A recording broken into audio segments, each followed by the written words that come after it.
ഇവരെ സംബന്ധിച്ചിടത്തോളം പണിയെടുക്കാൻ ഒരു മടിയില്ല. എന്തുകൊണ്ട്? പട്ടിണി കടന്നു വരികയാണ്. ഉമ്മ കഷ്ടപ്പെട്ടും ബാപ്പ കഷ്ടപ്പെടുന്നു, പെങ്ങളെ കെട്ടിക്കാത്തതും അളിയന് പെങ്ങൾക്ക് പറഞ്ഞ ശ്രീധനൻ തന്നെ കൊടുത്തില്ല എന്ന് പേരിന് പിറയിലൊന്ന് തല്ലി കൂടുന്നതും കണ്ടു വന്നതാണ്. അവന് മടിയുണ്ടാവില്ലല്ലോ.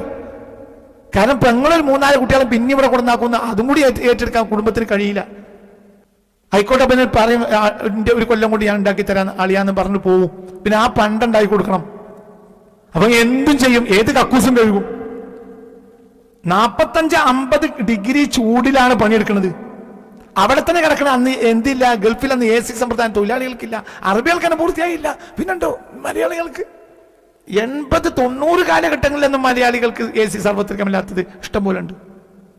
990 പിന്നെ AC ഇല്ലാത്ത മുറി ഞാൻ 90കളിൽ ഞാൻ കണ്ടിട്ടുണ്ട്. ഗൾഫിൽ തന്നെ AC ഇല്ലാത്ത എത്രയോ റൂമുകൾ, അവിടെ AC ഇല്ല, AC സൗകര്യമില്ല.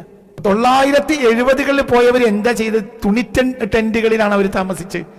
50 ഡിഗ്രി, അതായത് പകലും ചൂടാണ് രാത്രിയും ചൂടാണ്. നേരം വെളുത്ത റോട്ടോണി എടുക്കണം. അങ്ങനെയൊക്കെ ജീവിച്ച മനുഷ്യന്മാർ 2 കൊല്ലം കൂടുമ്പോൾ ഒന്ന് ഭാര്യയെ കണ്ടുപോകും, 1-2 മാസം നിന്ന് വീണ്ടും തിരിച്ചു പോകും. ആ പെണ്ണുങ്ങളെ കഷ്ടപ്പാട് എത്രയാ, ആ ആണുങ്ങളെ കഷ്ടപ്പാട് എത്രയാ.